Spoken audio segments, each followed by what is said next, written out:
Bueno, muchísimas gracias, muy buenas tardes.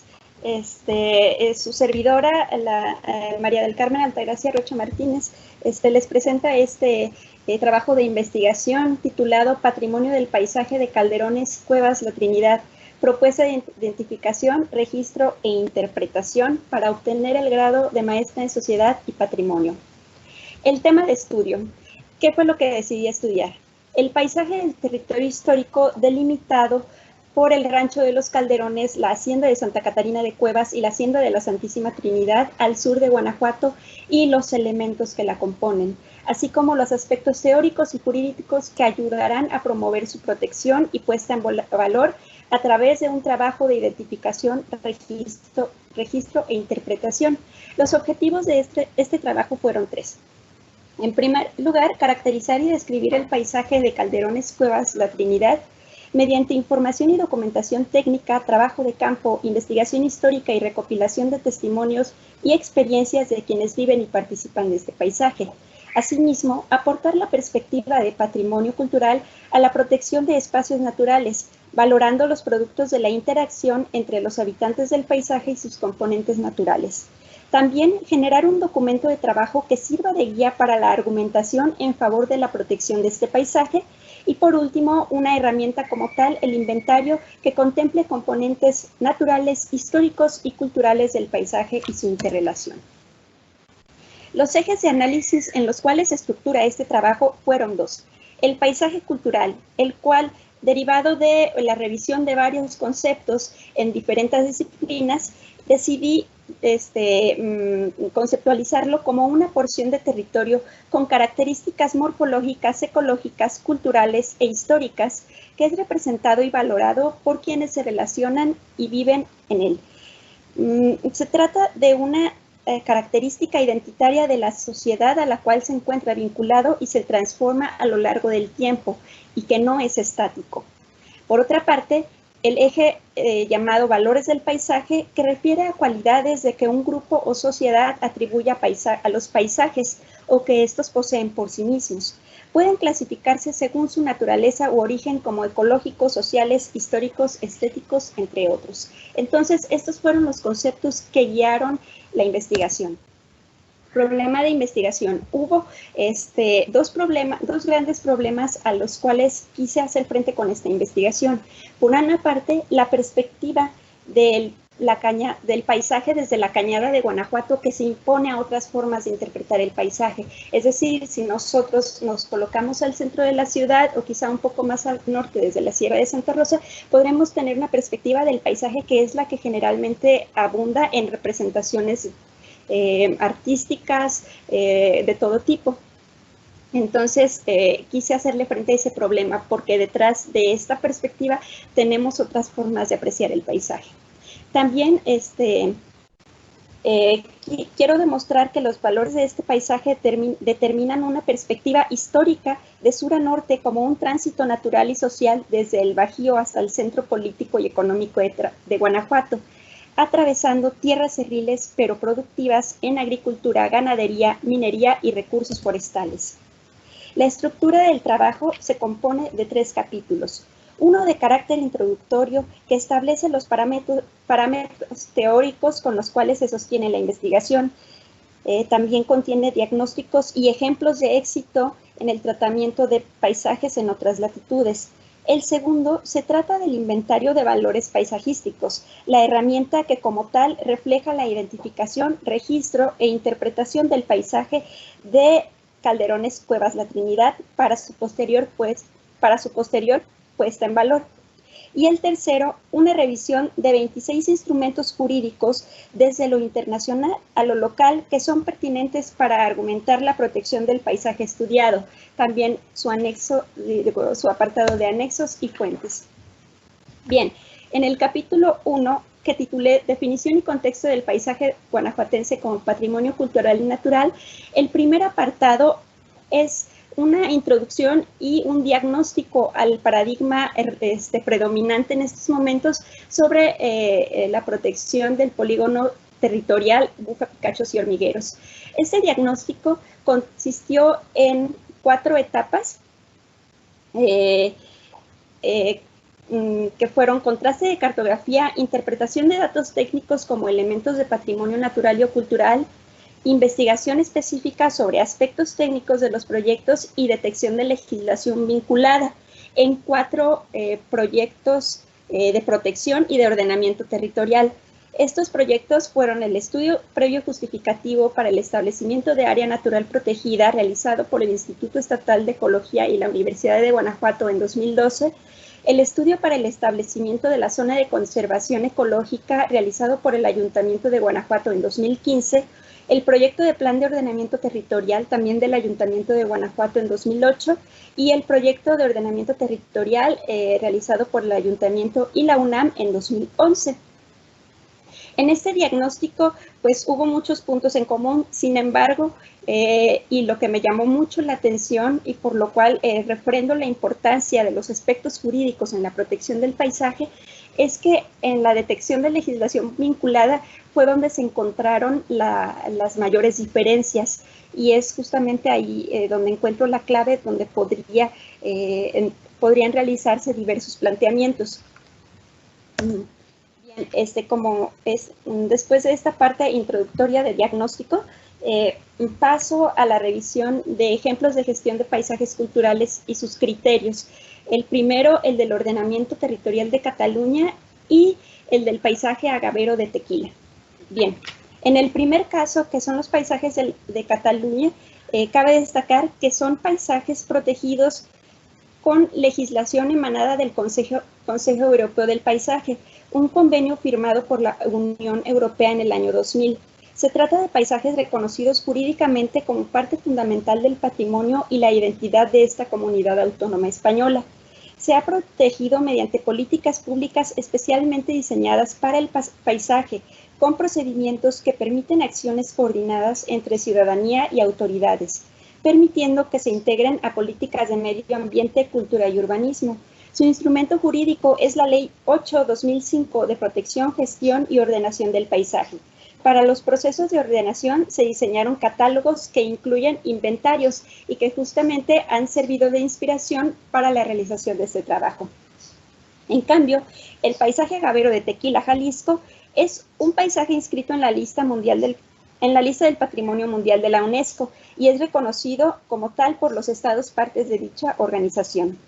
Cubre determinados criterios de valor universal excepcional convenidos por el Comité del Patrimonio Mundial y que se establecen en un documento vinculante a la Convención del Patrimonio Mundial Cultural y Natural de 1972.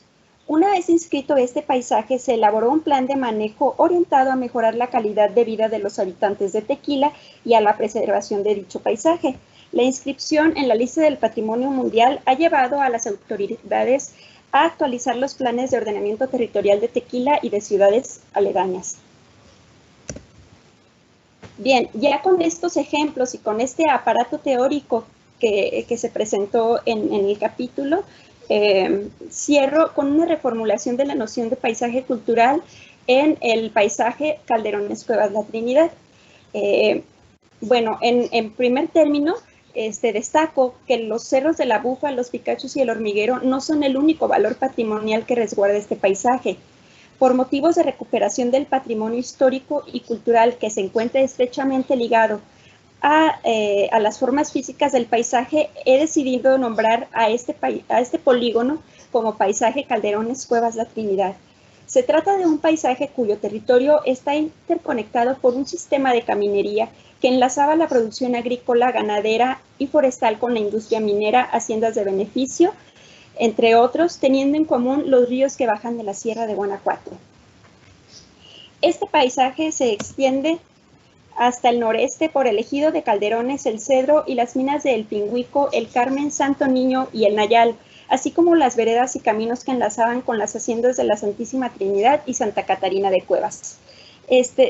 Como ustedes pueden ver, bueno, ese es un polígono que yo humildemente realicé sin conocimiento de las herramientas que se usan para el mapeo y lo hice mediante la localización de lindes en contratos de compra-venta del siglo XVIII.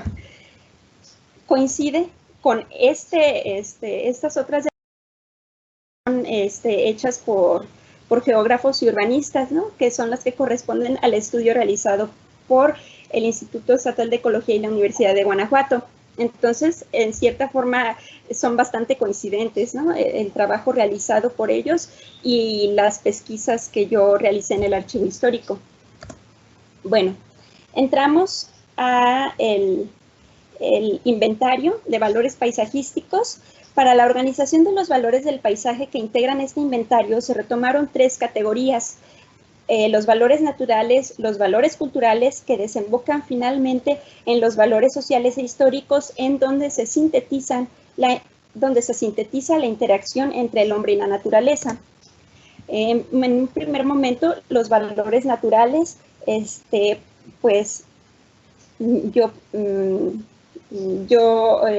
no propongo, porque es cierto, más bien, los valores que se encuentran dentro de este paisaje se caracterizan por prestar una serie de servicios ambientales a la población que se traducen en condiciones más o menos estables de clima, agua y poblaciones vegetales y animales. Asimismo, proporciona recursos para el aprovechamiento antrópico, como rocas y algunas especies vegetales. En esta sección se consideran aspectos de geología, flora y fauna.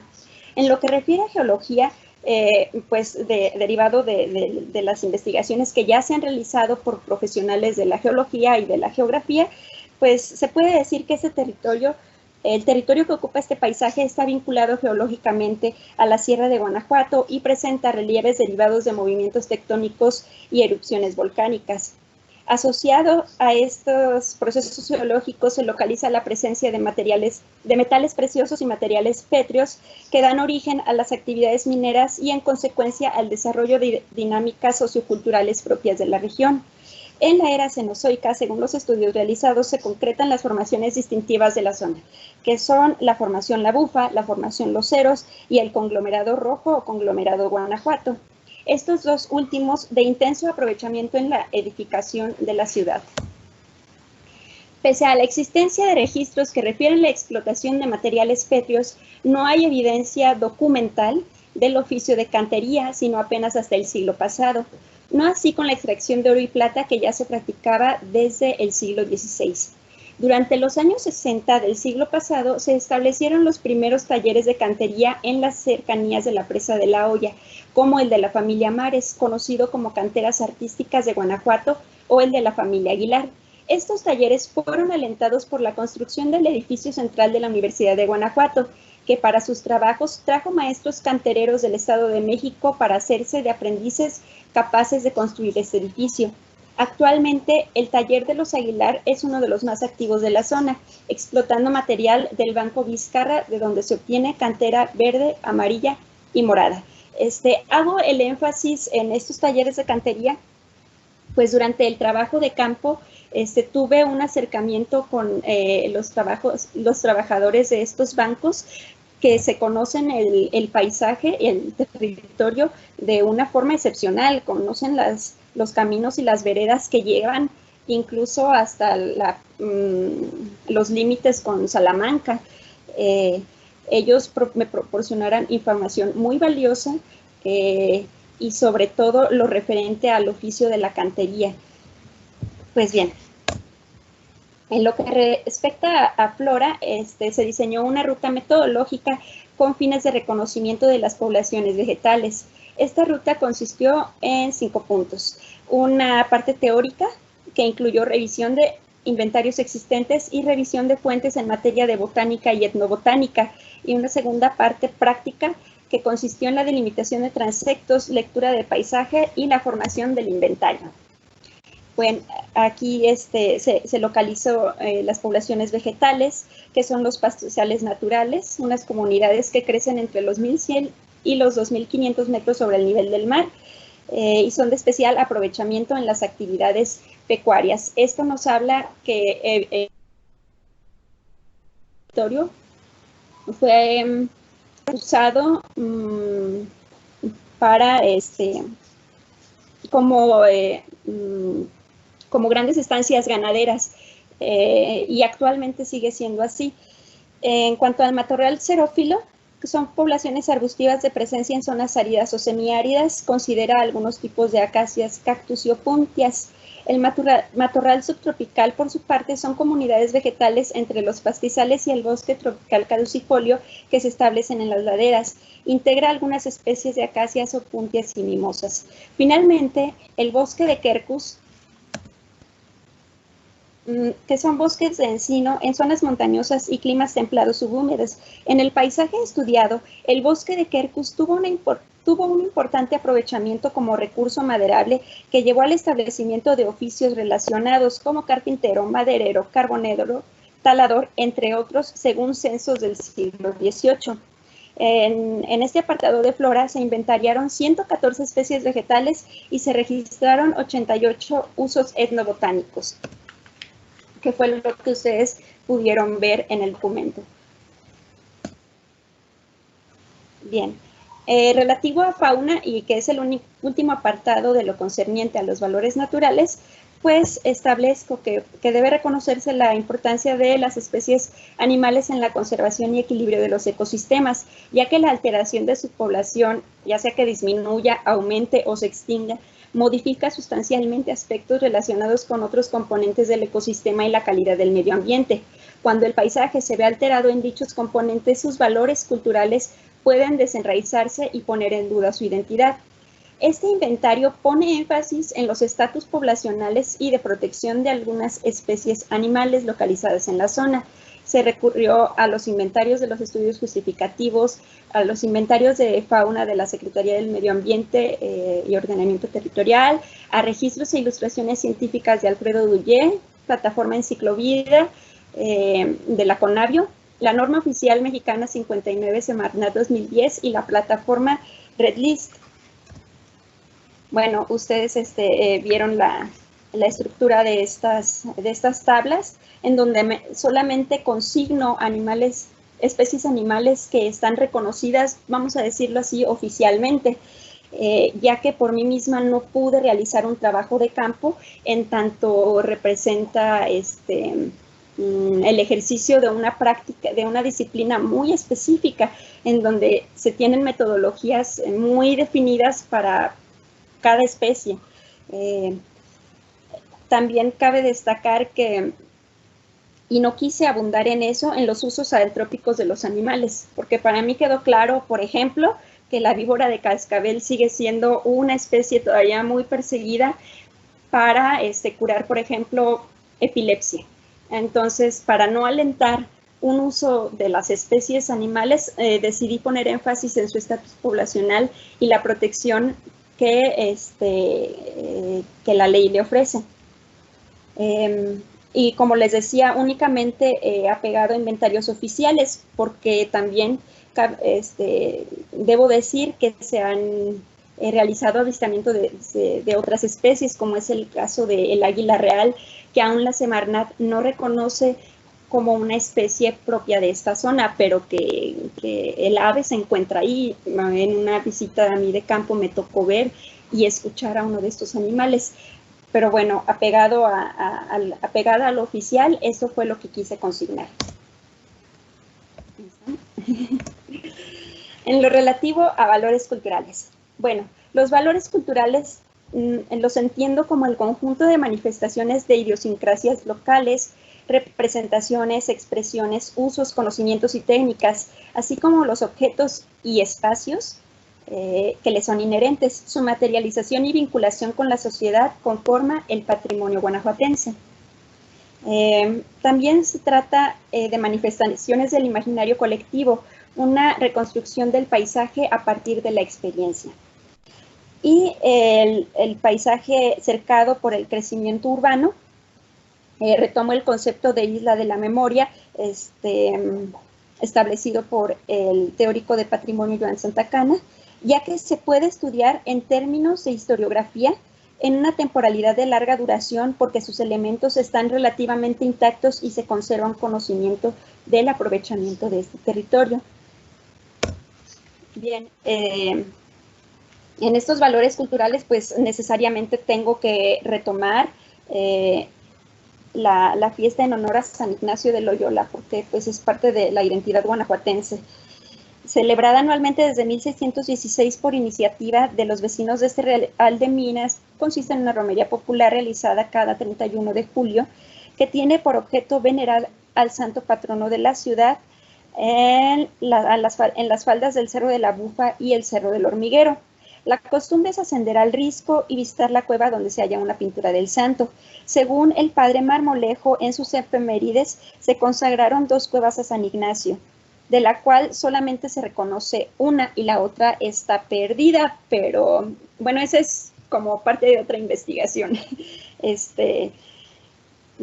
Sin embargo, actualmente se oficia misa en una tercera cueva, que más bien se trata de un losero ubicado al pie del Cerro de la Bufa. Sobre estas cuevas se han tejido diversos relatos que sugieren la existencia de un Guanajuato subterráneo. Esto en una lámina siguiente tendrá que ver con la figura de la cueva como un elemento de los mitos fundacionales. Una investigación realizada por la arqueóloga Ana María Crespo, publicada en 1999, evidencia la existencia de pintura rupestre de tradición prehispánica, virreinal y contemporánea dentro de la llamada Cueva Nueva. Se trata de conjuntos pictóricos que representan contadores astronómicos y meteorológicos, así como devociones católicas, que son estos que ustedes están viendo, y pues ya actualmente muy deteriorados, tanto por la acción del clima como por el vandalismo. Ya es muy fácil acceder a la cueva, y pues bueno, ahí pueden apreciar los daños. Un elemento fuertemente arraigado en el imaginario colectivo de los grupos humanos es el de la cueva como lugar de refugio y acceso al inframundo, así como proveedor de vida y recursos como agua y minerales relacionados con esta. En el caso de las cuevas existentes en el paisaje de Cuevas Calderones La Trinidad, estos principios se cumplen cabalmente, ya que las cuevas se sitúan sobre una zona de recarga de mantos freáticos, incluso previo a la conquista española. Alrededor de la figura de la cueva se han desarrollado mitos y leyendas que explican aspectos del origen de Guanajuato, que bien pueden considerarse mitos fundacionales y elementos del patrimonio inmaterial del paisaje, mismos que son protegidos por la legislación internacional de los estados parte integrantes de la UNESCO. Finalmente, en lo concerniente a valores culturales, se encuentra la Ruta de la Virgen, Nuestra Señora de Guanajuato. Aquí me da mucho gusto consignar, si no estoy equivocada y porque así me lo confirmaron las personas que dieron inicio a esta tradición, por primera vez, mediante una metodología de investigación histórica, más allá de la anécdota, pues sí, ya un hecho histórico que es la instauración de la Ruta de la Virgen. Este óleo de Manuel Leal representa un pasaje fundador de la historia de Guanajuato entre los límites de la leyenda y la realidad histórica. Se dice que Perafán de Rivera llega en 1557, enviado desde la corona a hacer justicia mayor de este Real de Minas. Se le envía con una efigie de la Virgen María como regalo del monarca Carlos I. Esta imagen, según nuevas investigaciones, se trata probablemente de Nuestra Señora de la Antigua de Sevilla, una importante representación en aquel momento que lograba aglutinar a las colonias españolas en torno a una sola imagen y una sola devoción. En Guanajuato, pues adquirió el topónimo del Real de Minas. Nuestra Señora de Guanajuato es el origen de muchas manifestaciones y devociones populares de los guanajuatenses, alcanzando su culmen en el año 2007 con la iniciativa de Jorge y Beatriz Cervantes Jáuregui, quienes, con la inquietud de rescatar el camino original frente a la construcción del nuevo acceso que hoy conocemos como Diego Rivera, iniciaron una serie de indagaciones para recuperar este camino.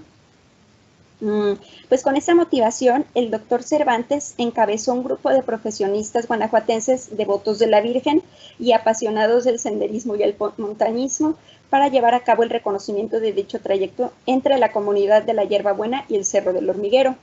Este grupo se autonombró los Perafanes y se conformó por el doctor Cervantes a la cabeza, el arquitecto Cuauhtémoc Robles, el químico Alfredo Gutiérrez, el maestro Francisco Mendoza y el maestro Miguel Dávalos, quienes pues me proporcionaron su testimonio sobre sobre este proceso.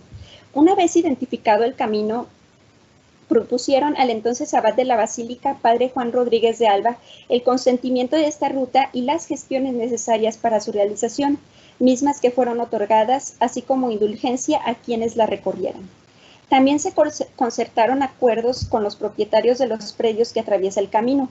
Este año se cumplen 13 años de la primera peregrinación a la cual se ha unido la población devota de Guanajuato y diversos grupos que gustan de la apreciación del paisaje.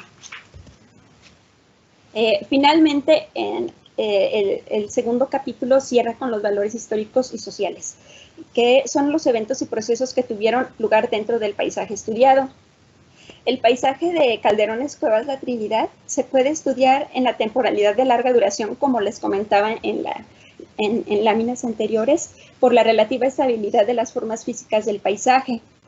Se pretende hacer patente la presencia de formas geológicas como escenario y actor del desarrollo de la sociedad guanajuatense a partir de las formas primarias, de las fuentes primarias como testimonios, documentos de archivo y algunas investigaciones históricas. Les expongo esta lámina de las localidades integradas al corredor histórico y cultural de Cuevas Calderones La Trinidad, porque si algo me pareció importantísimo para el estudio del paisaje fue considerar a sus habitantes. Normalmente tenemos, se nos ha hecho costumbre siempre proteger el paisaje desde las organizaciones de la sociedad civil, desde la academia, desde el centro, ¿no? En una posición muy centralista de Guanajuato. Y al tener consideradas al menos las localidades que se encuentran inmediatamente aledañas a este paisaje, pues nos damos cuenta que ahí hay ya diferentes voces y formas de apreciar. Al sureste destacan Hierbabuena y Solano como fracciones de Puentecillas que en un momento pertenecieron a la hacienda de Santa Catarina de Cuevas.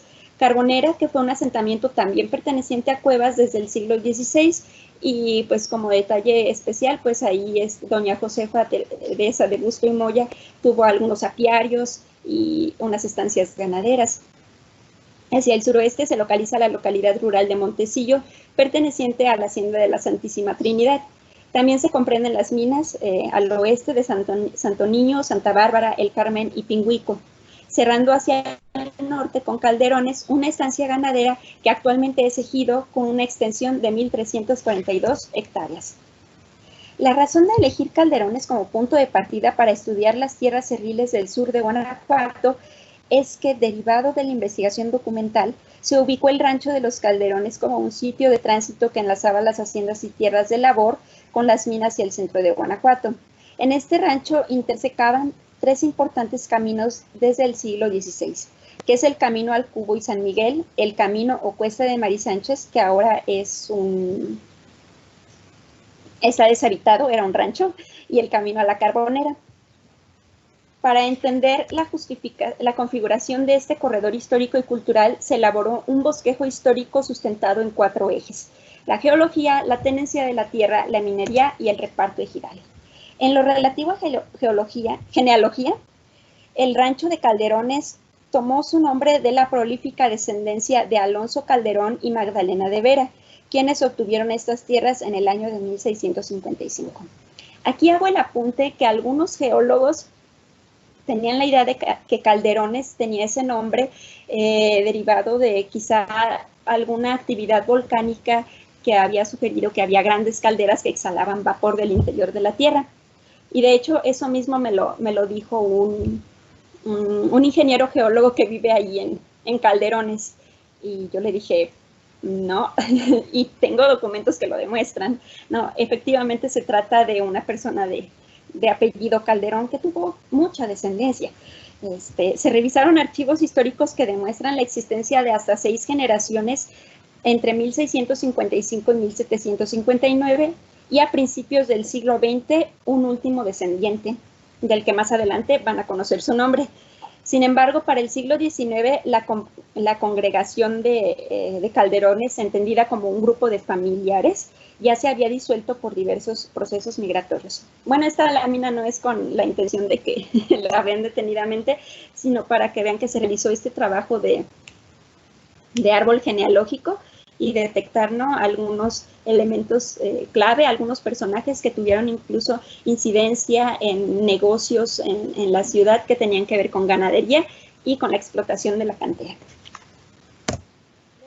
A la tenencia de la tierra, observé que en un periodo de 100 años hubo algunos ejemplos de movilidad de la tenencia que fueron configurando el territorio de nuestro paisaje como ahora lo conocemos, generando nomenclatura de los principales cerros que se distinguen a fin de establecer las lindes que permitieran las transacciones de los terrenos. En esta tablita, el primer caso es una venta que Luis Calderón hace a Juan de Campuzano en el año de 1702. Como ustedes saben, Campuzano también es una localidad que se encuentra, pues, si recorremos este paisaje, pues sí, en los límites de Calderones, es inmediatamente colindante. Pues sí, Juan de Campuzano era el terrateniente de esa hacienda. Y así hay varios ejemplos de transacciones inmobiliarias de diversa índole. Y pues aquí un ejemplo de... justamente según la lectura que hice de ese documento, las tierras de Luis Calderón se encontraban en esta parte que sería como muy al fondo de la Carbonera, antes de llegar a las minas de Santa Bárbara. Incluso menciona la existencia de unos viejos paredones, entonces ya viejos, entonces probablemente ahora no existan, que servían como linde a su territorio. Bien. Durante la segunda mitad del siglo XIX cambió la vocación de las tierras y no hay registros de compra-venta ni de propietarios. Y esto resulta muy sospechoso, por lo cual establezco la hipótesis que mediante la ley Lerdo y el proceso de desamortización de fincas, estas tierras fueron expropiadas en favor de empresarios mineros que se establecieron en Guanajuato a finales de siglo, gracias a la promulgación del Código Minero de 1885. Mismo que les otorgó facilidades para el desarrollo de la industria. Entregar el rancho de los Calderones a los empresarios mineros fue una acción que favoreció el tránsito entre las minas y el centro de la ciudad. Es decir, que simplemente el Estado quitó a la congregación de Calderones sus fincas y las pasó a los empresarios mineros. En el año de 1900, George Bryant y su socio Mal Elleney compraron las tierras de la mina El Pingüico localizada en Calderones. Con ello vino la explotación de dicha mina y una bonanza que llegó a realizar trabajos en la zona durante al menos 13 años. Algunas de las empresas que trabajaron en la zona pues fueron estas que ustedes pueden, ya pudieron ver en el documento, como la Guanajuato Consolidated, la Pingüico Mines, la Nayal Mining, entre otras, ¿no?, que usaban justamente este camino de Calderones al centro de la ciudad. Y en la fotografía pueden apreciar la mina del Pingüico. La última etapa consignada en este registro de valores históricos y sociales es la relacionada directamente con los eventos en los que el señor George Bryant, del que les acabo de hablar, fue partícipe mediante la empresa Pingüico Mines Company. Se trata del reparto ejidal consumado en 1927.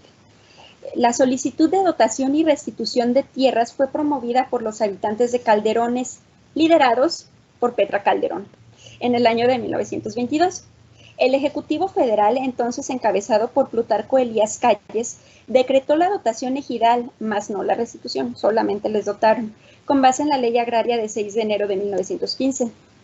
Las haciendas y ranchos restantes que colindan, como Hierbabuena, Carbonera y Montecillo, sufrieron un proceso de fraccionamiento y ahora solamente forman parte del ordenamiento territorial del municipio como localidades. Con esto cierro capítulo segundo. El capítulo tercero, que es la revisión de un marco jurídico para la protección del paisaje Calderones Cuevas La Trinidad, fue un capítulo en donde se revisaron instrumentos jurídicos en el ámbito internacional, federal, estatal y municipal, entre tratados internacionales, leyes generales, decretos y reglamentos. En total fueron 26 instrumentos jurídicos, todos con artículos y lineamientos concernientes a la protección del paisaje o que se pueden vincular a través incluso de programas de gobierno. Si se consideran los casos de éxito de Cataluña y del parcial éxito de los paisajes culturales de la UNESCO, podemos decir que es en el ámbito internacional donde se encuentra la clave para la protección de los paisajes. El paisaje en lo internacional se ha interpretado como un ente sujeto de derecho, como una figura anterior al ordenamiento territorial, no constituida a partir de este. Y es probablemente que su vinculación con otras esferas de la sociedad sea uno de los caminos para la protección del paisaje Calderones Cuevas La Trinidad. Mis conclusiones. Bueno, esta fue una propuesta que integró lo académico y lo científico con la realidad de los habitantes del paisaje estudiado. Por lo tanto, considero que solo en el trabajo comunitario puede ponerse en valor el paisaje, más allá del trabajo meramente académico, científico, que es indiscutiblemente es importante porque de él abrevé para realizar esto, pero ya el poner en valor un patrimonio solamente se logrará a partir del trabajo comunitario. El patrimonio cultural en su esencia humanista es planteado aquí como una perspectiva restauradora de los valores que coexisten en el paisaje y entra en diálogo con el ordenamiento territorial, con la administración pública, con el desarrollo económico sustentable, el desarrollo social y humano para la satisfacción íntegra de los habitantes de la zona. Siempre pensando en las personas que habitan ahí y considerando que efectivamente el paisaje no es estático, ¿no? Va a estar cambiando. Lo importante también es considerar la sustentabilidad de estos espacios. Bueno, los cerros de la Bufa, los Picachos y el Hormiguero son paradigmáticos, pero no suficientes para explicar la importancia y valores del paisaje. Es necesario volver a las perspectivas y apreciaciones de quienes viven en las comunidades para reintegrar el sentido de vecindad e interconexión. En pocas palabras, yo veo a un Guanajuato dividido entre los habitantes de la calle. Se ha perdido una interconexión que estaba marcada previamente por caminos, veredas y senderos, y ahora pues debido a este desarrollo urbano, se ha perdido. En mi plática con los delegados de las comunidades, pues ellos fueron muy claros en que efectivamente había un desconocimiento de las vecindades que tenían y que probablemente, bueno, que al menos ellos estarían dispuestos a realizar actividades en beneficio de esta vecindad. Me salté un punto. El paisaje no es un recurso estético, ¿no? Si bien el paisaje comienza como una figura pictórica para nombrar el fondo de una representación, como lo podemos ver, por ejemplo, en la Mona Lisa, atrás vemos difuso y eso lo llamaron paisaje. No, ahora no, el paisaje debe profesionalizarse para probar su valor dentro de la sociedad. Debe ser un estudio integral y multidisciplinario, porque tiene muchas vertientes. Yo lo que ahorita les estoy proponiendo, si bien recupero algunos aspectos técnicos y científicos, pues esa no es mi formación. Yo soy licenciada en Historia y lo que puedo ofrecer es la perspectiva histórica y cultural que efectivamente a nivel estatal, nacional e internacional tiene una protección jurídica. Bueno, el trabajo comunitario, como les comentaba, es la herramienta para la puesta en valor.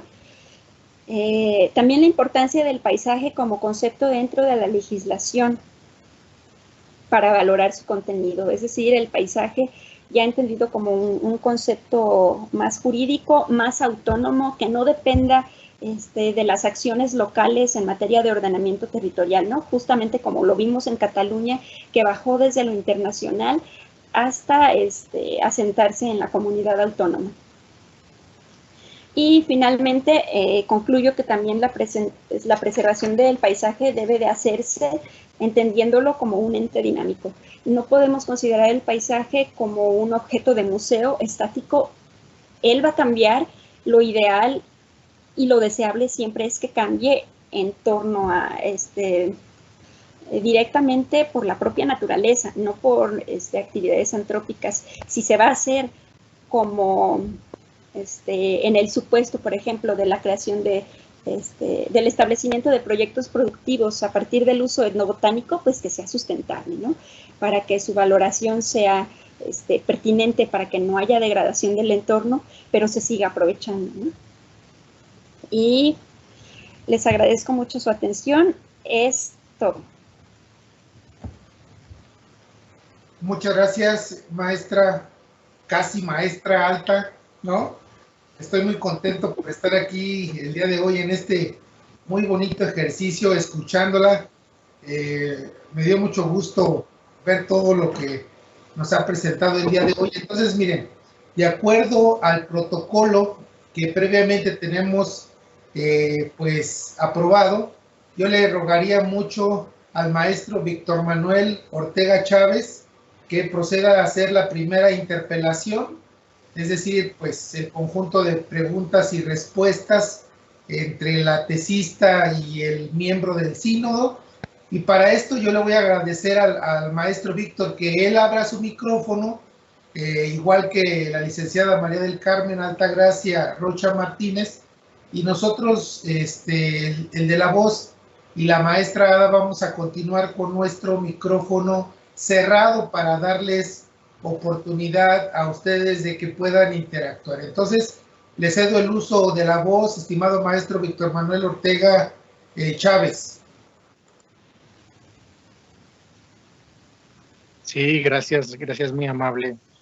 Y bueno, Altagracia, pues también es un momento para darte un reconocimiento acerca de tu trabajo, porque sin duda en este trabajo que tú, en este esfuerzo que tú has hecho, pues se pone de manifiesto que, y bien lo señalas, que no solamente el paisaje involucra muchas veces, como se considera, el imaginario nada más, sino que también hay aspectos físicos tangibles, y también en el caso del territorio que tú abordaste, hay toda una secuencia histórica de usos y costumbres, de un conocimiento, de una apropiación del mismo espacio que vamos a decirlo, que en acciones o que en un sentido de aprovechamiento más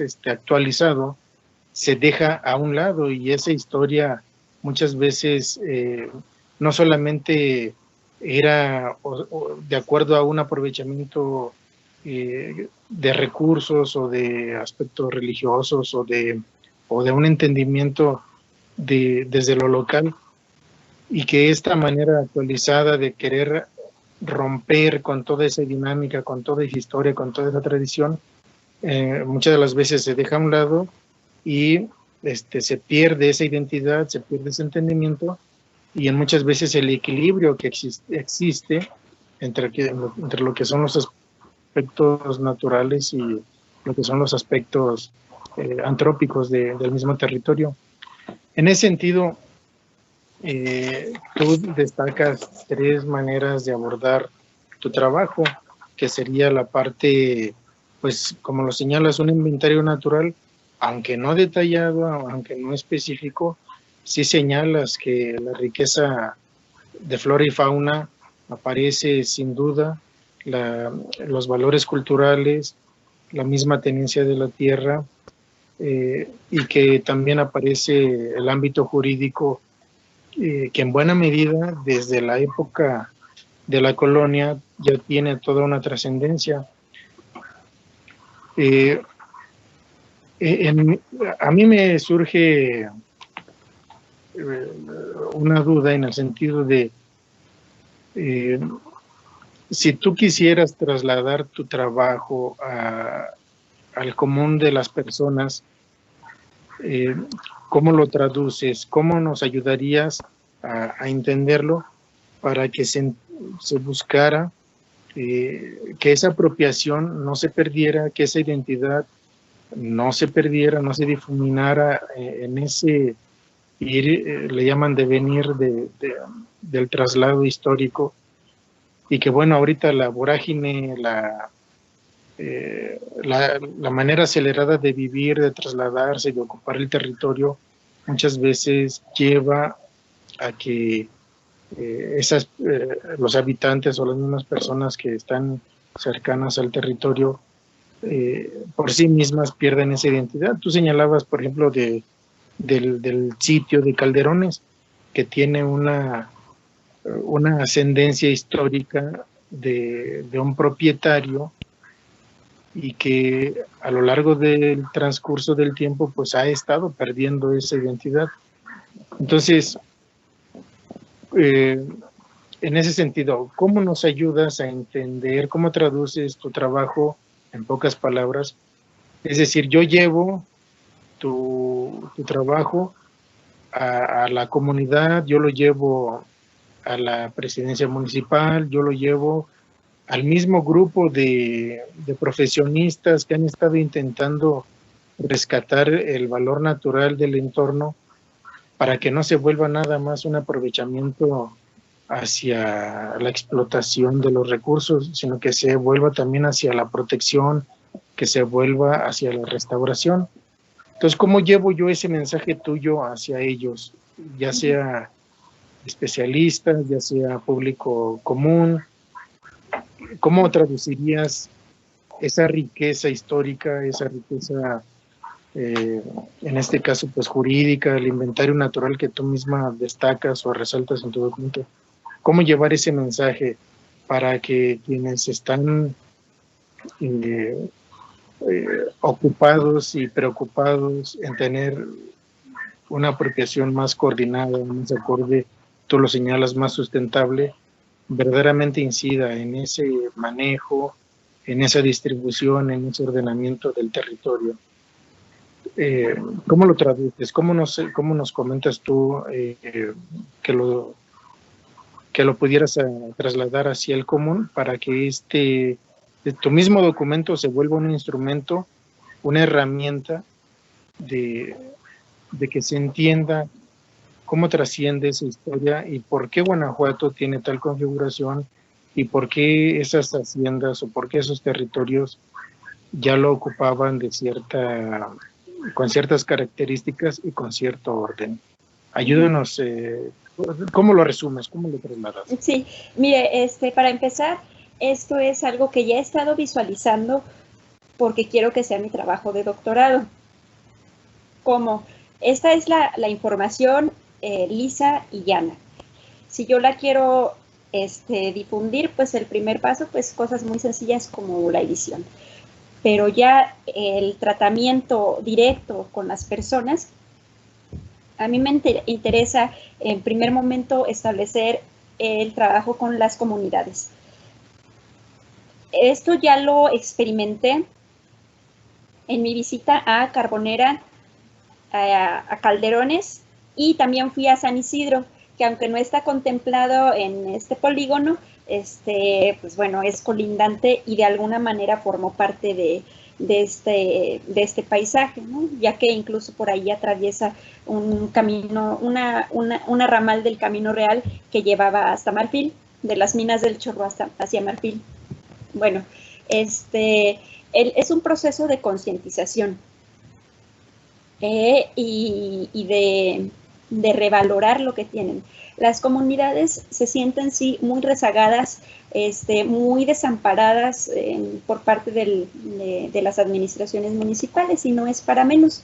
Cuando yo fui a hablar con la delegada y subdelegado de Calderones, y de hablarles del interés que en realidad persiste por parte de algunas personas sobre ese territorio, ellos poco a poco fueron tomando un sentido de orgullo por el lugar en el que viven, pese a que no tienen agua, pese a que ahorita ya no tienen trabajo, pese a que no tienen servicios públicos. Sin embargo,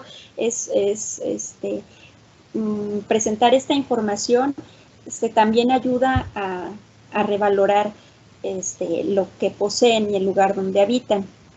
Incluso me pidieron que una vez terminado el trabajo lo llevara con ellos para que en conjunto con la persona que se encarga de recopilar testimonios e historias de Calderones pudiéramos hacer una historia de Calderones muchísimo más nutrida.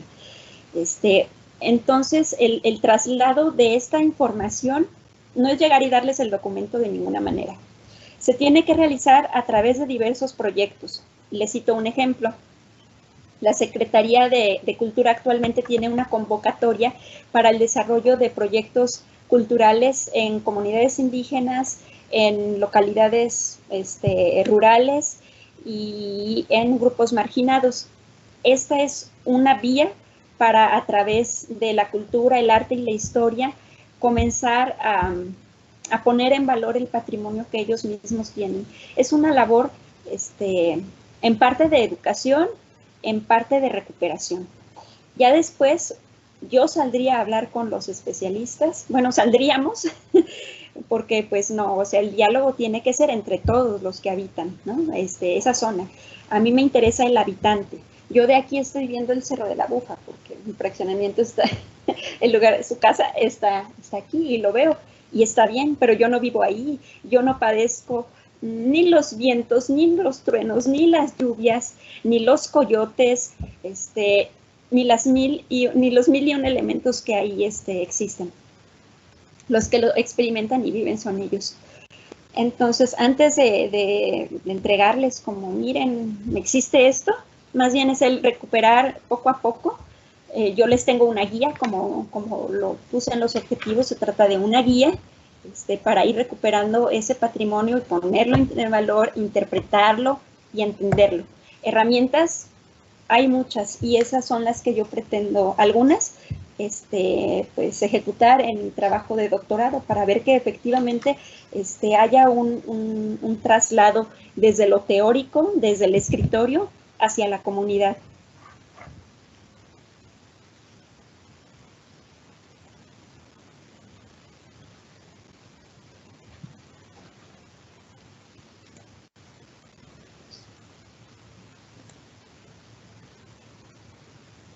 El micrófono lo tiene apagado, maestro. Perdón, me equivoqué. Sí, lo que tú señalabas ahorita es muy cierto, muy preciso, sí. Que es necesariamente, en este caso, pues un compromiso, porque esto se ve reflejado a través de lo que tú mostrabas en tu presentación ahorita, que era el entorno o la dinámica que ocurre como tal lo vuelve cíclico, y esto no es una entidad estática y no se vuelve en un sitio poco activo, sino que todo lo que se genere va a estar repercutiendo positiva o negativamente. Y en el caso de muchas de las actividades que han estado ocurriendo, pues han estado relegando a las comunidades. Entonces, la pregunta va en este sentido. Dentro de la normatividad, ¿tú detectaste alguna carencia acerca de ir considerando como verdaderos actores a los locatarios? Es decir, ¿la legislación los considera como tales o solamente esa legislación está elaborada pero sin siquiera contemplar a los locatarios? Porque tú lo señalas, ellos viven el día a día y lo ven de una manera muy diferente a los que estamos acá en el centro de la ciudad, y es una vivencia completamente diferente. Y entonces todas las políticas que se generen no necesariamente van a impactar positivamente, porque por ejemplo ir a pavimentar allá arriba se va a volver un caos, luego acá abajo.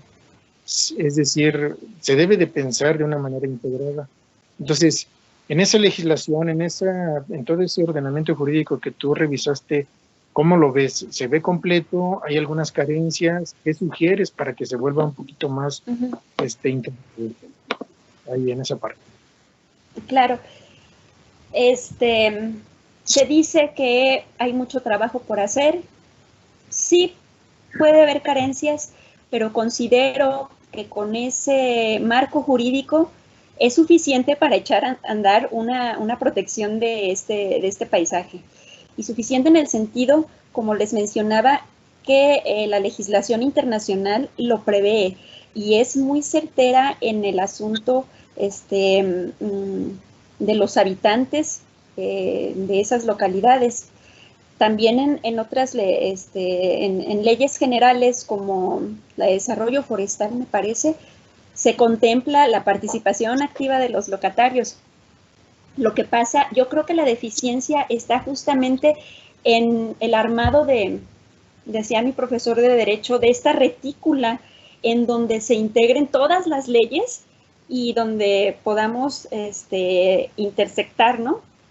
Cómo se compaginan cada una de ellas. Es un trabajo laborioso. Lo que yo hice fue detectar los artículos que a mi juicio, eso también depende muchísimo de el que esté interpretando la ley, les digo, sean pertinentes en el asunto del paisaje.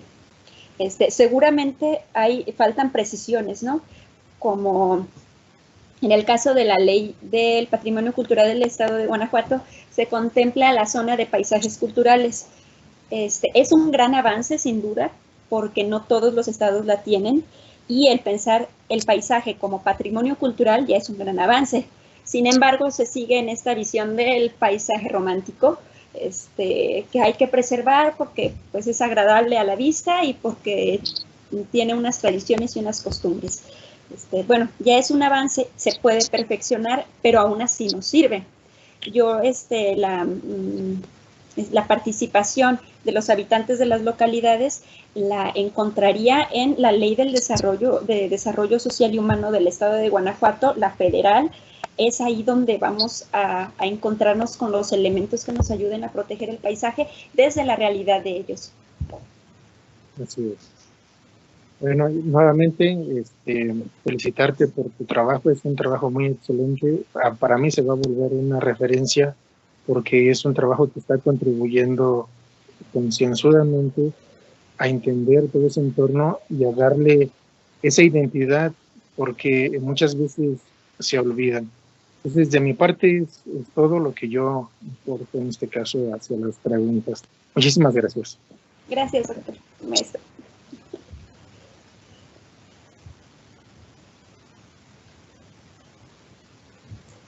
Muchas gracias al maestro Víctor Ortega Chávez por esta interpelación, a la licenciada María del Carmen Altagracia Rocha Martínez. Bueno, pues siguiendo con este orden de interpelaciones, pues ahora me toca a mí, Altagracia, ser el que te va a interpelar. Ya la maestra Ada, por haber fungido como tu directora de tesis, pues ella va a cerrar con broche de oro. Entonces, pues nosotros aquí vamos a hacer la interpretación. Mira, yo primero, antes que nada, y siguiendo también lo que digo en los exámenes recepcionales en presencia, es que el análisis que yo hago del documento de investigación es el que me sirve a mí de base para poder hacer los cuestionamientos, ¿no? Entonces, para que nadie se sorprenda ni preguntar cosas que nunca yo puse, no, lo que yo puse en el documento, sobre eso vamos a platicar. Es la primera cosa. La segunda, que yo no tengo palabras, pues, para agradecerte el que hayas pensado en mí para estar aquí contigo el día de hoy. Pues siempre fuiste una alumna muy destacada, muy brillante, y yo te agradezco. Yo sé que fue una iniciativa muy insistente tuya para que yo fuera tu sinodal. Yo te agradezco infinitamente que me hayas pensado en mí, y pues también obviamente le agradezco a tu directora de tesis que haya autorizado tu propuesta de que yo fuera tu sinodal. Entonces, muchas gracias por esta inclusión en este jurado, que además pues es muy importante porque, al menos para mí, es mi primer examen recepcional utilizando medios electrónicos, ¿no? Es el primero en el que yo participo, entonces también eso es muy bueno, ¿no? Entonces, eres la primera alumna también que se va a titular por tesis de la maestría, eso también es muy bueno. O sea, hay muchísimas cosas que festejar, muchas, y yo te agradezco mucho, y le agradezco mucho a tu directora de tesis por tenerme aquí el día de hoy. Mira, yo cuando platicábamos, yo siempre cuando les di la materia les decía que pues que era un doble reto para mí, pues yo soy doctor en Derecho, y de repente ya uno se mete en temas del derecho, pero ya como que muy profundos, y yo decía cómo abordar esta materia para que sea entendible, sobre todo para personas, pues como todos tus compañeros, incluyéndote, pues no tenía la licenciatura en Derecho, en este caso, pues tú tenías la licenciatura en Historia, y gratamente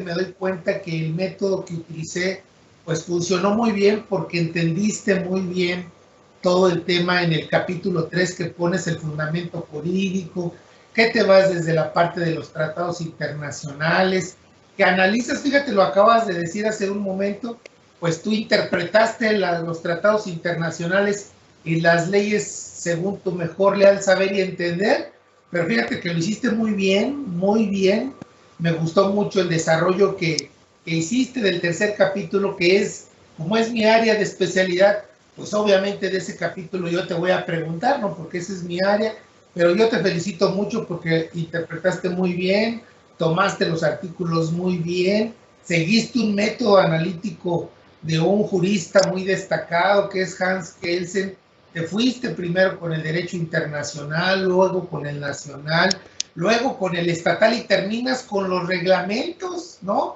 Y eso me queda, y ya me acordé, te acuerdas muy bien de esa pirámide que les enseñaba de las normas, pues déjame decirte que la aplicaste muy bien, yo estoy muy contento y por eso es que te felicito.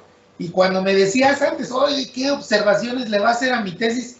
Y yo te decía, pues ninguna observación, porque está muy bien la tesis.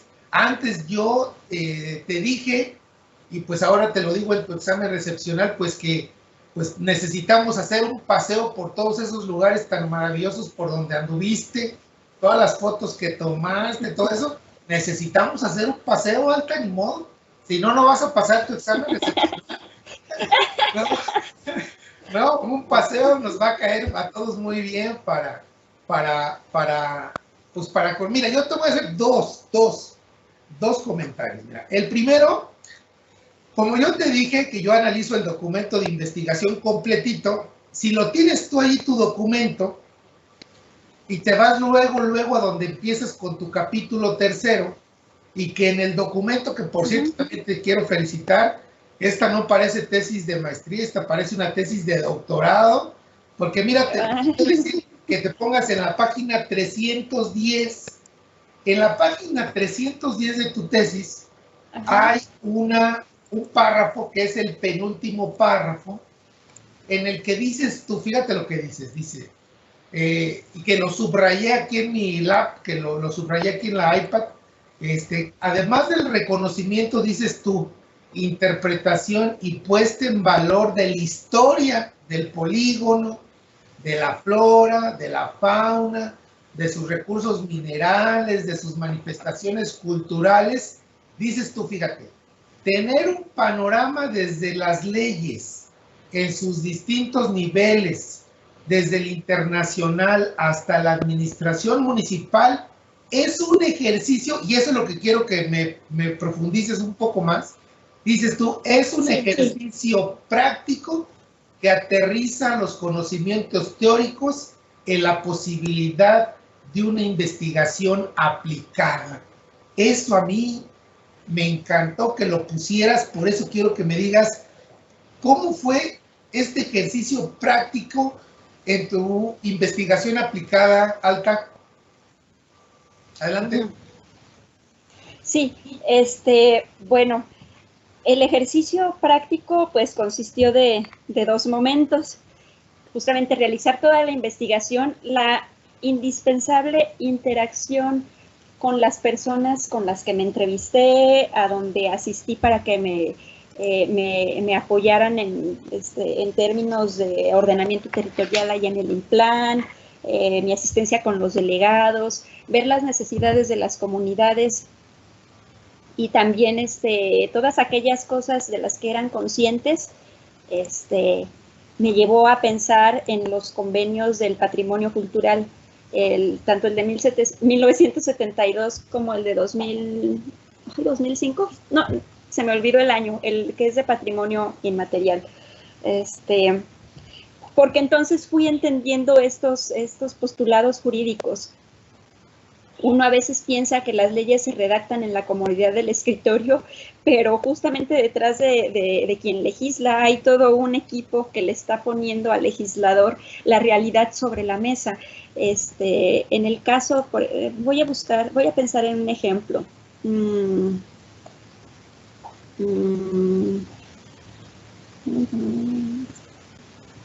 Recursos minerales.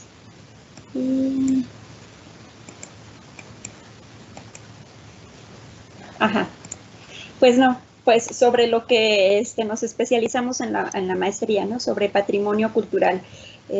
Las convenciones son muy claras en los conceptos, en los términos que ellos manejan para establecer la protección y el manejo de ciertos espacios, ¿no?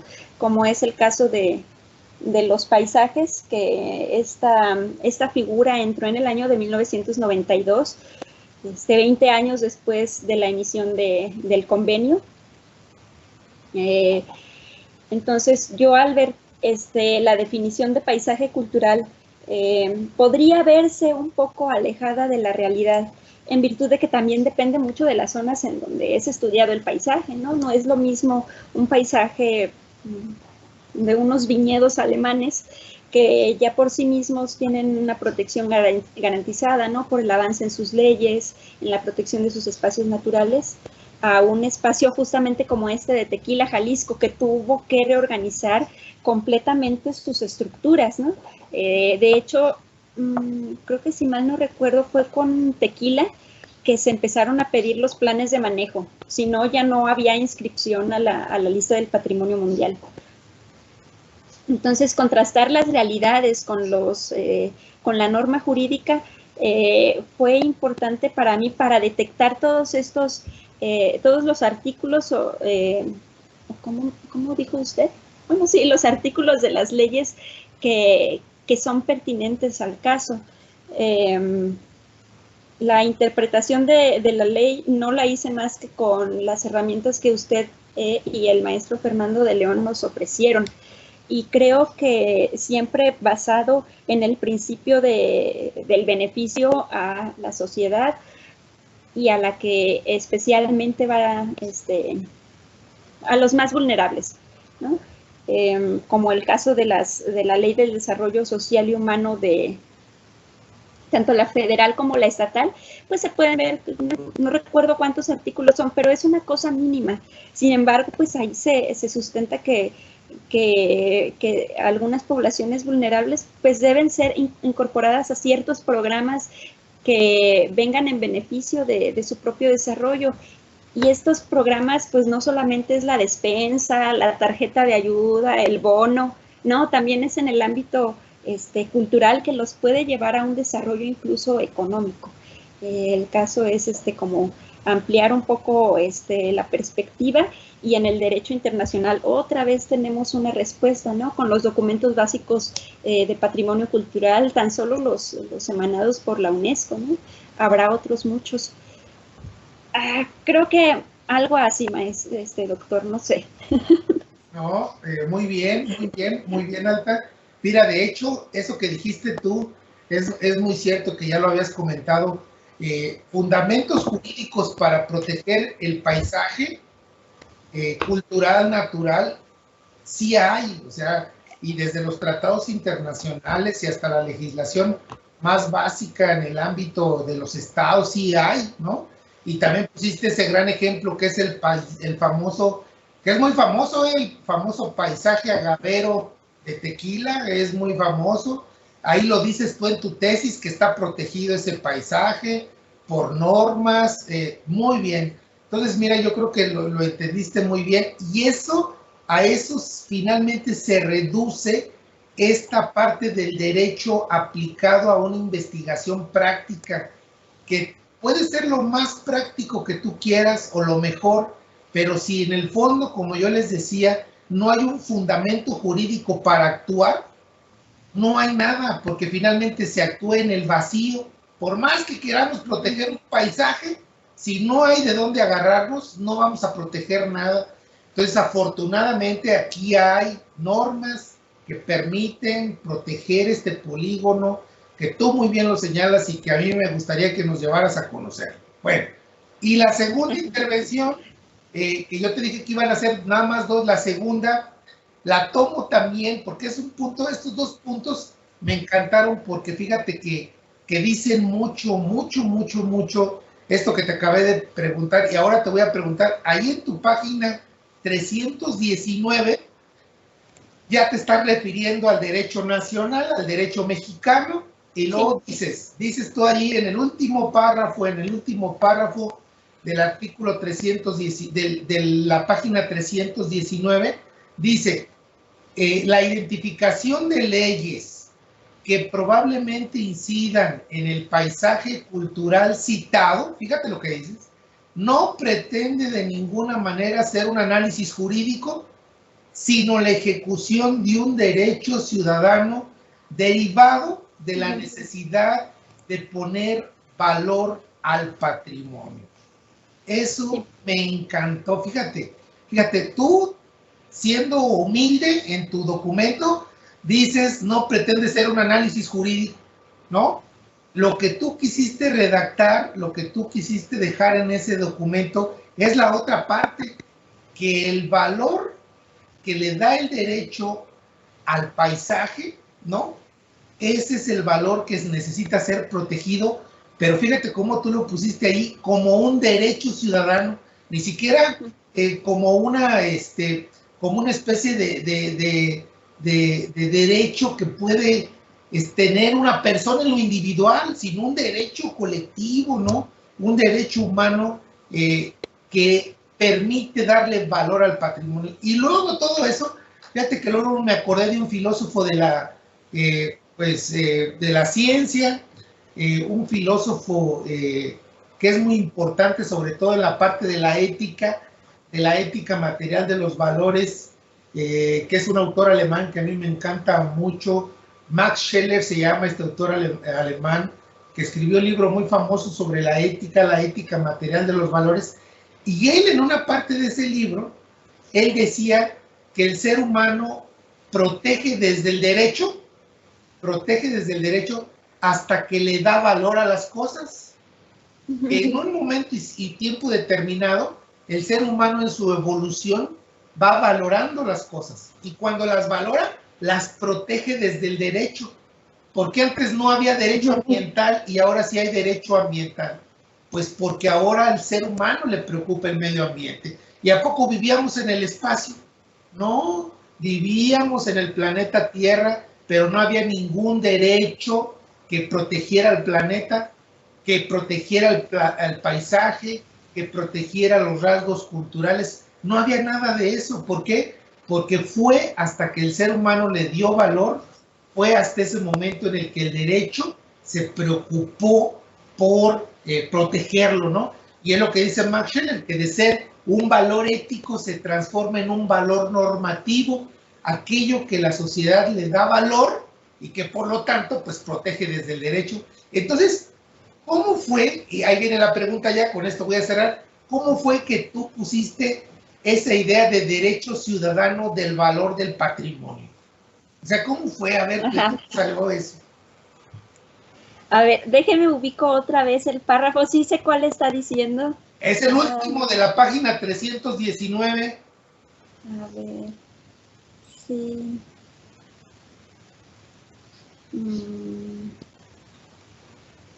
Y son los dos últimos renglones. A ver.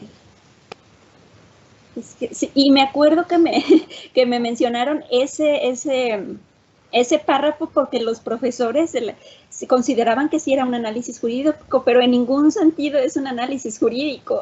Es como poner sobre la mesa todas aquellas herramientas que nos sirven para promover la protección de algo que a todos nos corresponde por derecho.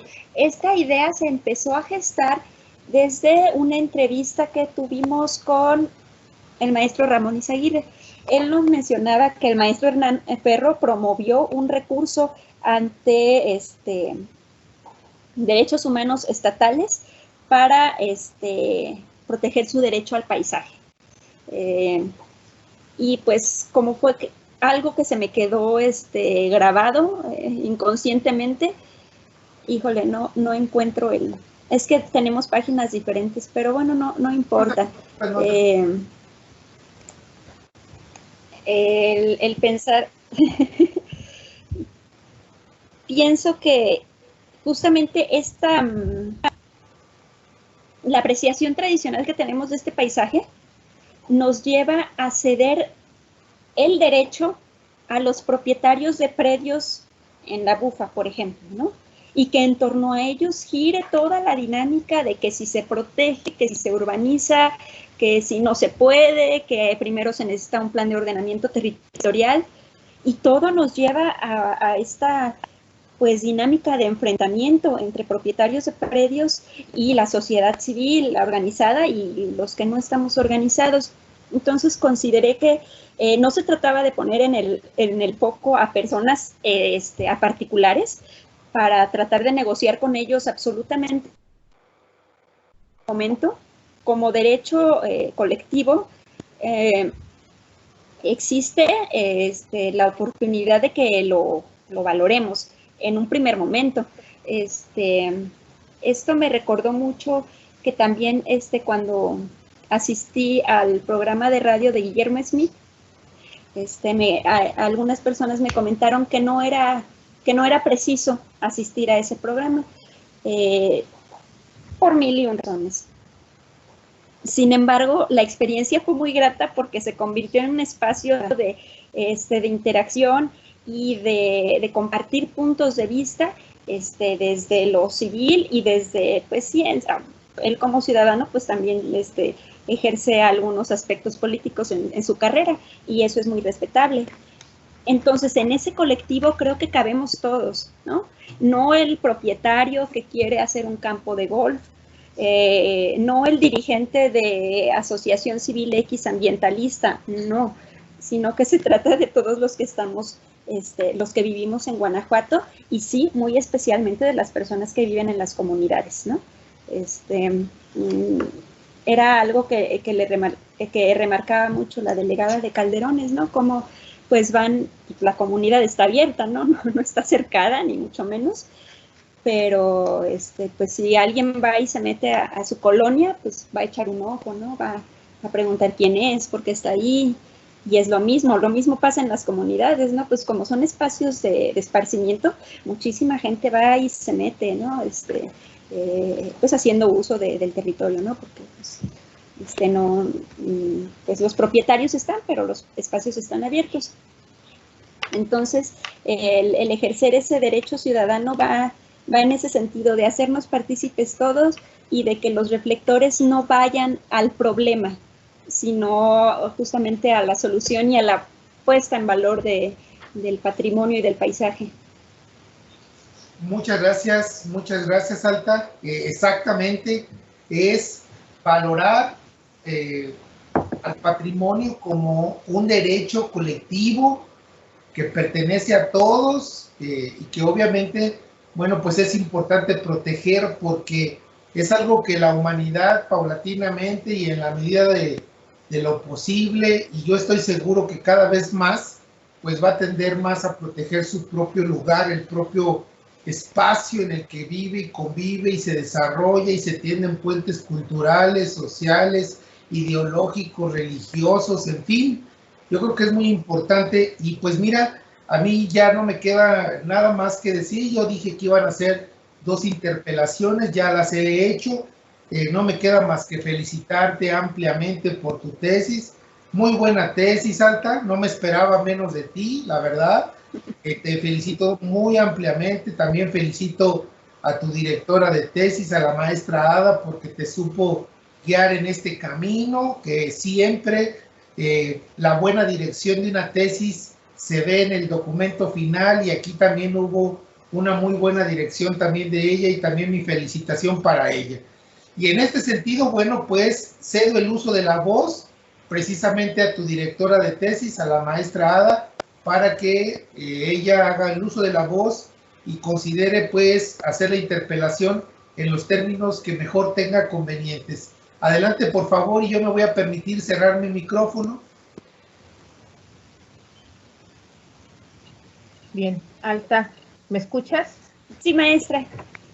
Bueno, pues mira, yo quiero empezar agradeciéndole a los dos profesores, al doctor Holguín y al maestro Víctor, que hayan aceptado leer este trabajo enorme, como dice el doctor Holguín, ¿no? Más de 400 cuartillas, y sobre todo porque sé que los dos te hicieron buenas observaciones, que desde el ámbito de la geografía, incluso de la geología, y el doctor Holguín desde el ámbito de la legislativa, que nosotros no la manejamos, como tú bien dices, pues creo que enriquecieron muchísimo el trabajo. Entonces, pues sí les quiero agradecer mucho a ellos que hayan tenido la confianza y que hayan aceptado leerte, ¿no? También, pues bueno, no sé quién está más contenta, si tú o yo, de ahora que ya culminas este paso. Yo sí, pues tú trabajas solita, eso lo he dicho en los coloquios donde te presentaste, ¿no? Realmente no necesitas mucho una guía, más bien necesitas de repente un freno, un apoyo en muchos sentidos, de orientarte en algunas dudas que tienes o tratar de calmarte algunos ímpetus, ¿no? Pero creo que trabajas solita y eso lo has demostrado desde la licenciatura. Yo estoy muy, muy contenta de veras porque efectivamente es la primera tesis de esta maestría. Creo que no pudimos empezar de mejor manera porque es un trabajo que combina muy bien la parte del nombre de la tesis, que es Sociedad y Patrimonio. Y los dos profesores te lo preguntaban, el doctor Holguín y el maestro Víctor, la cuestión del aspecto comunitario o comunal que tiene tu trabajo, y que tú también lo destacas, ¿no? Todo ese trabajo comunitario que hiciste y que fue lo que enriqueció tu perspectiva. Me acuerdo cuando estuvimos en el curso propedéutico, me acuerdo cuando estuvimos en el primer semestre de métodos y fuentes, y cómo fue desarrollándose a lo largo de los 4 semestres el trabajo. Y finalmente da mucho gusto que hayas empatado muy bien toda la parte de la comunidad, porque tú estás planteando un trabajo comunitario como la clave, como un proceso, y tú le respondías al maestro Víctor cuando te preguntaba, decías, es que yo no quiero llevarles el trabajo. Tú haces un trabajo, una propuesta de inclusión y de acompañamiento a la comunidad o con la comunidad. Cuando estuviste trabajando con estos perafanes, cuando estuviste trabajando con los delegados, los gentes del comisariados ejidales o delegados del ejido, ¿no? Creo que, y con la misma gente que ha estudiado la zona, que también son parte de esa comunidad, la gente de Lina, que te permitió y que compartió contigo resultados muy importantes, ¿no? Que los comentabas tú en varias ocasiones, esas visitas que hiciste con ellos a lugares que muy poca gente conoce. Me gusta mucho también esta perspectiva que haces de que tú cuando haces los inventarios, lo que priva es este criterio de la conservación y la preservación sobre el de la explotación. Entonces, si tienes incluso algunas especies en peligro de extinción, tienes varias cosas que dices, prefiero no centrarme tanto en su uso, sino en que son endémicos y cuáles están en peligro de extinción, porque eso facilita o permite o pone las condiciones más bien para que se cuiden y no para que vayas a buscar a la serpiente de cascabel para hacer un remedio, ¿no? O la plantita que se está acabando para también ponerte a hacer curaciones. No es que no se use, la gente que vive allí y que le dé ese valor lo hace, pero pues no tenemos por qué andarles enseñando a todos para que vayan todos atrás de los animalitos o a meterse a la cueva, a estar tomando fotografías de estas imágenes que ya están de por sí muy deterioradas, ¿no? Entonces yo creo que por eso empezamos muy bien esta maestría, esta primera examen, porque conjugas muy bien esos dos conceptos que nosotros planteamos desde un principio, sociedad y patrimonio. Y a mí me da mucho gusto porque nos das muchas herramientas para sustentar mejor esta propuesta, ¿no? Esta es una maestría nueva, novedosa para muchos. Cuando les decimos el nombre como que no entienden de qué se trata muy bien, pero yo creo que cada vez que, como ha ido avanzando la sociedad, el mismo conocimiento. Este tipo de programas interdisciplinarios y profesionalizantes, pues es hacia donde tenemos que apuntar. No es que los otros se tengan que quitar ni eliminar, no, pero tendrían que salir más programas como este, y en un momento como el que estamos viviendo en la actualidad, pues creo que es más que obvio que tenemos que trabajar en comunidad con la sociedad. Y allí tú tienes un planteamiento bien interesante que fíjate cómo cae en una propuesta que le han llamado las personas que trabajan esto, lo veíamos en, creo que el seminario transversal, los discursos contrahegemónicos o no hegemónicos del patrimonio, ¿no? Que son contrarios a los de la UNESCO. Toda esta propuesta de Boaventura de Sousa Santos que habla de la descolonización del conocimiento y que recupera todo el papel de la sociedad, en este caso de las comunidades con las que tú trabajaste. Yo ahí te quisiera preguntar, en ese sentido, ¿qué fue lo que aprendiste de estos señores perafanes? ¿Qué fue lo que aprendiste de las gentes de los ejidos que pudiste meter? Y también me gustó mucho esta reflexión que hiciste de lo que nos platicó Ramón Izaguirre en aquella entrevista que le hicimos en el grupo, y que nos decía de esta demanda que hizo justamente Hernán Ferro, ¿no? Estaban, antes de que empezara el examen, estaban platicando el maestro Víctor y tú justamente del arquitecto Hernán Ferro, que sí, efectivamente demanda por su derecho a gozar de la ciudad y del paisaje. Entonces, no sé si nos pudieras ampliar un poquito cómo fue que cambió, porque esta perspectiva no la teníamos en un inicio, no la tenías en un inicio con la claridad que la aterrizas en estos párrafos que te leía el maestro Lin. Sí, bueno, esta perspectiva fue derivada de la metodología. Pues, bueno, ustedes profesores no lo saben, pero la maestra Ada sí, ella maneja el tema de la disciplina de la historia oral, por lo tanto, que generalmente se centra en temporalidades contemporáneas, ¿no? Justamente porque los informantes tienen que estar vivos. Y es toda una metodología. Yo la usé en mi licenciatura y me pareció una herramienta, pues, pertinente, porque no se trata solamente de la entrevista, sino de interpretar todo lo que hay detrás, ¿no? De un sistema de significados que el entrevistado tiene, ¿no? Pues una metodología, pues, por el orden de la antropología. Entonces, dentro de mis herramientas metodológicas, pues dije entrevistas, ¿no? Es lo que me han enseñado a hacer y es algo que tengo consolidado, vamos a usarlo. Por ejemplo, cuando fui al taller de los Aguilar, también debo de reconocer que la disposición de las personas siempre fue impresionante. Nadie me dijo que no. Todos me abrieron las puertas de sus casas. En el caso de los Aguilar, y fue ahí la primera experiencia gratificante para ampliar esta perspectiva y ya no centrarlo en la investigación, en el escritorio, en la mera interpretación de gabinete, pues fue platicar con ellos, ¿no? Y que ellos trajeran a la memoria pues todo lo que significa para ellos explotar el banco de cantera. Ellos se fueron, porque lo veía en su expresión y también ellos así lo decían, pues como rememorando y poniendo en valor todo lo que significa su trabajo. Y algo que para ellos podría ser insignificante y cotidiano, como saber qué vereda te va a subir hasta Calderones y te va a dejar hasta Carbonera, para mí era oro molido. ¿Por qué? Porque lo llevaba a confrontar con el documento de archivo y tenía una respuesta certera, ¿no? Ese es el ejemplo de los Aguilar. Con los Perafanes, solamente con a uno no lo conozco, pero a todos los demás sí. Es curioso, ¿no? Porque el doctor Cervantes Jauregui, él considera que, pues es una persona muy formal, ¿verdad?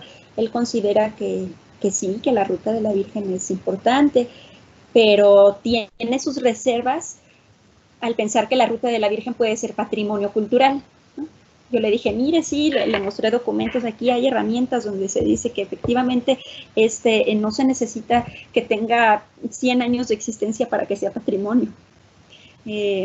Otro de los perafanes me decía, no, es que yo no estuve de acuerdo en que le dijeran al abad, yo no quería eso para la ruta de la Virgen. Y otro, por su parte, me decía el arquitecto Robles, claro que sí es historia, ¿no?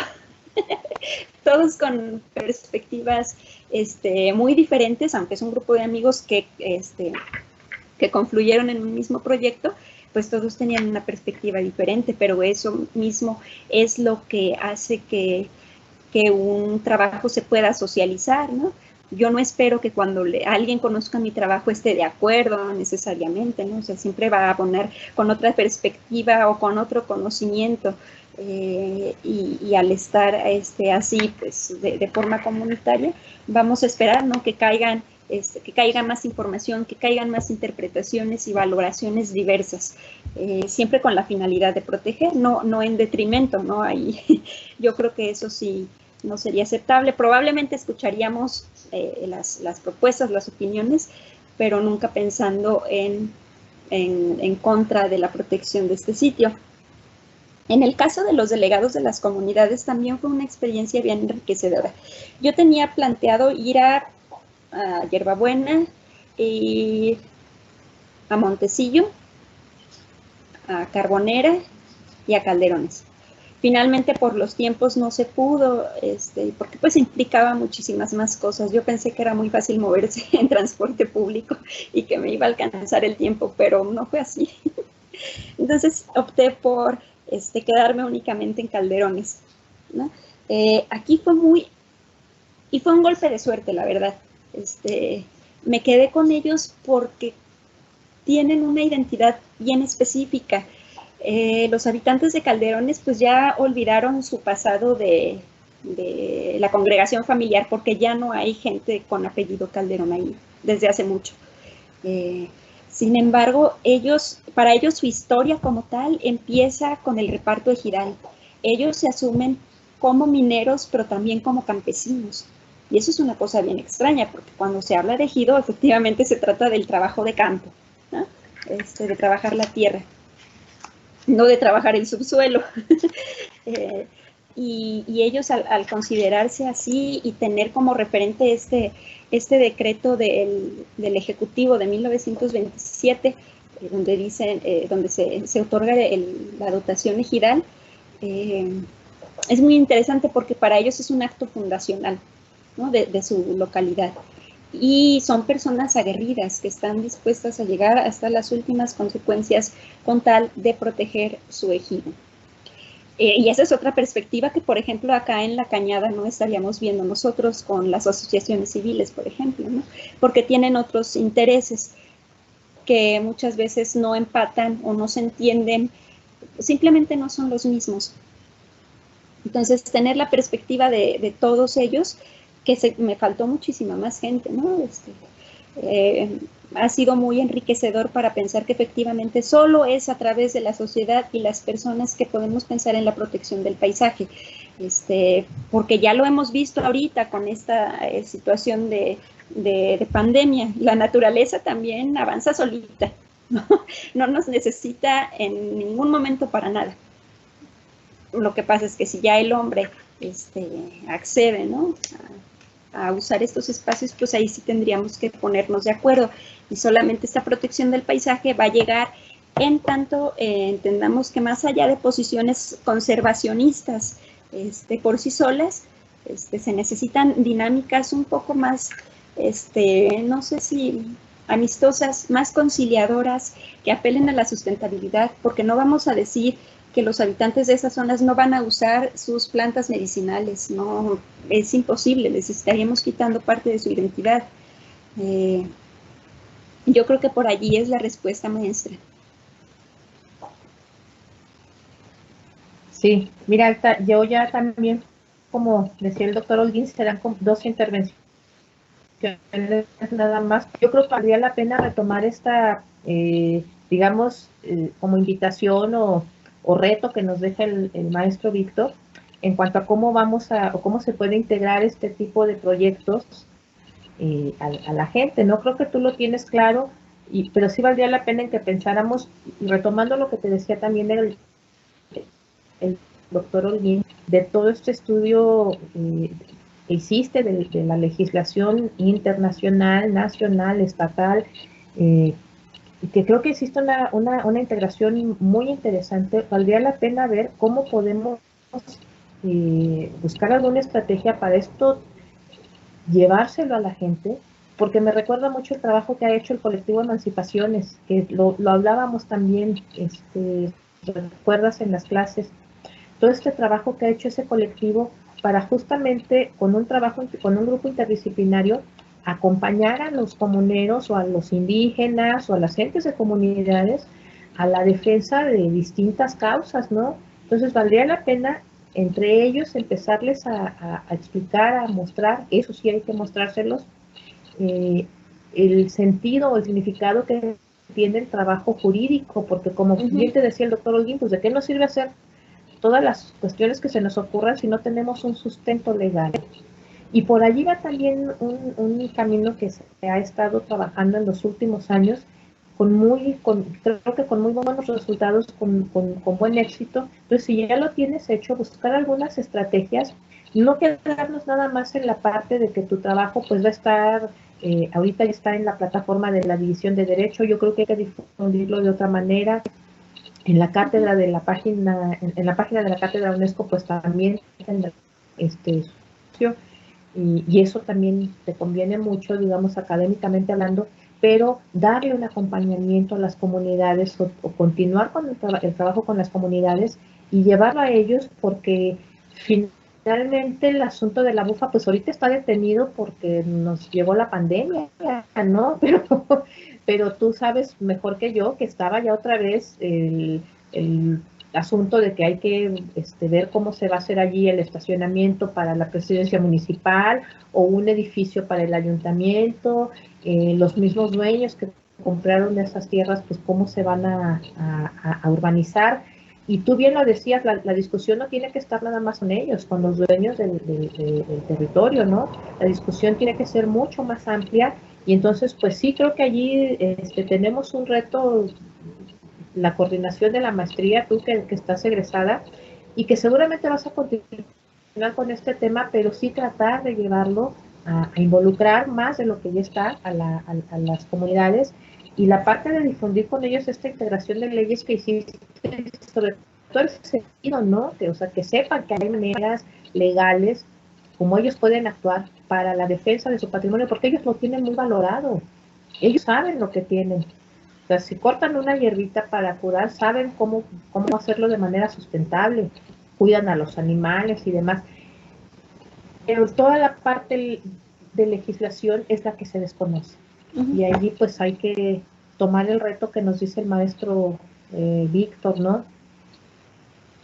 Yo no sé si quieras comentarnos algo más. Yo por mi parte, nuevamente quiero agradecerles mucho al doctor Holguín y al maestro Víctor que hayan tenido la confianza, a pesar de que no estuvieron 2 años allí viendo el trabajo, pero que al final hayan entrado a este reto y que hayan revisado este trabajo largo, extenso, muy, muy bien hecho, además bien escrito, ¿no? Creo que escribes muy bien, y eso facilita también del trabajo, ¿no? También te felicito y te agradezco eso, y pues de veras muchas felicidades, ¿eh? Yo, qué bueno que tuviste la confianza en mí desde que empezamos en la maestría.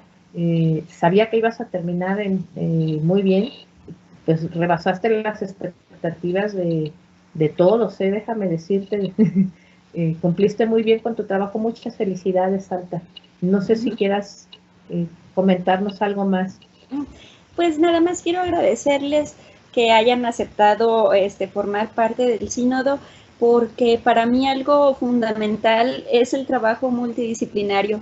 Yo muchas veces me he preguntado y no concibo que nuestra universidad a veces pues englobe en grupos de trabajo.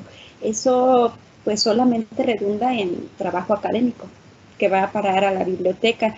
Y yo considero que tenemos oportunidad de hacer muchísimas cosas mediante el trabajo colegiado, y para mí este sínodo me parece de excelencia, ¿no? Tener a un geógrafo a un abogado y a la maestra que es especialista en historiografía, ¿no? Que es la que me lleva toda la metodología en relación a lo cultural y lo social.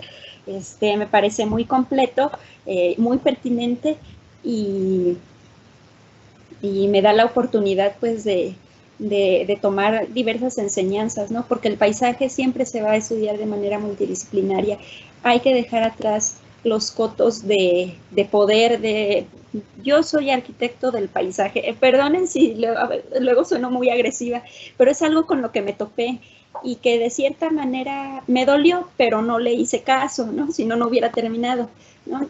Gente que se apropia de temáticas cuando en realidad tienen que estar involucradas más personas, y no solamente en este sentido del derecho colectivo, sino porque todas las perspectivas van a abonar a la integración de un concepto general, integral, que de verdad ayude a avanzar en estos temas.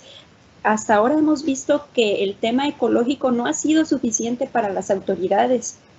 Bueno, vamos a agregarle poco más y poco más hasta que todos los frentes estén cubiertos y podamos conseguir lo que tanto anhelamos los guanajuatenses. Es todo, muchas gracias. Muy bien, muchas gracias a los sinodales. Bueno, pues siguiendo con el protocolo, vamos a proceder a nosotros a hacer la deliberación correspondiente, Alta. Por lo tanto, te vamos a pedir que allí a tu computadora le bajes el volumen, y aproveches ahorita para ir a la cocina y ahorita te regresas en 5 minutos. Para que sea sorpresa,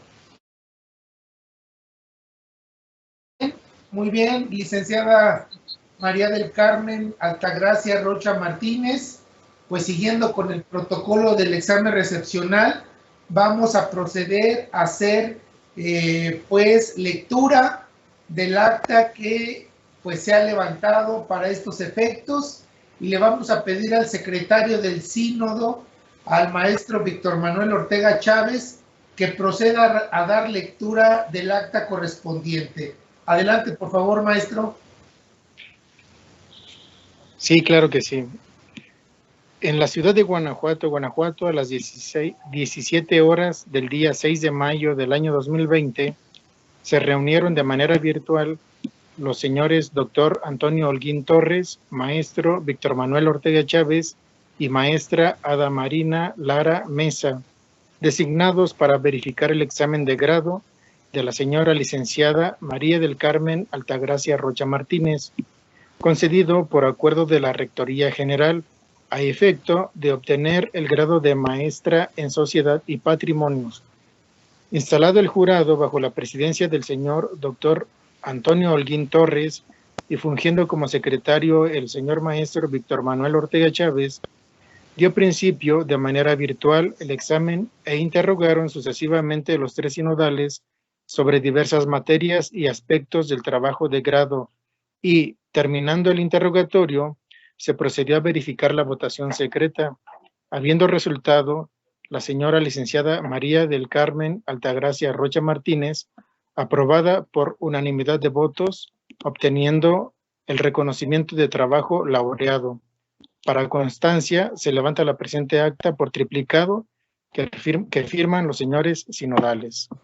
Un aplauso, por favor, para Altagracia. Muy bien. Muy bien, Alta. Muy bien. Muchas felicidades. Muchas felicidades. Y pues yo, en mi carácter de presidente, voy a proceder pues a hacerte, pues obviamente la lectura correspondiente a la toma de protesta, pero mira, te voy a pedir que por favor te pares poquito, muy bien, y estiras la mano cuando te toque, ¿no?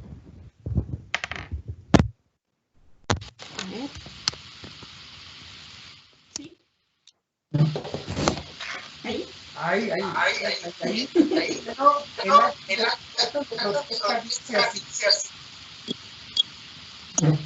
María Altagracia Rocha Martínez.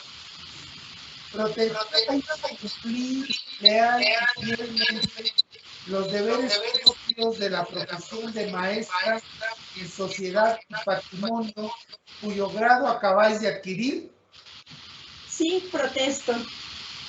Si así no lo hicieres, el Estado y la nación os lo demanden. Muchas felicidades, maestra Altagracia Rocha Martínez.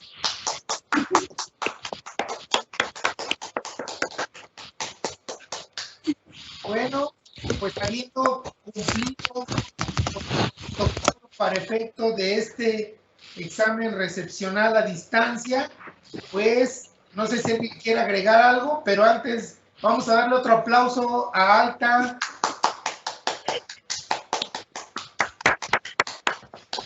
Muy bien, Alta. Pues no sé si quieran agregar algo a alguien, si no damos por terminada este examen recepcional.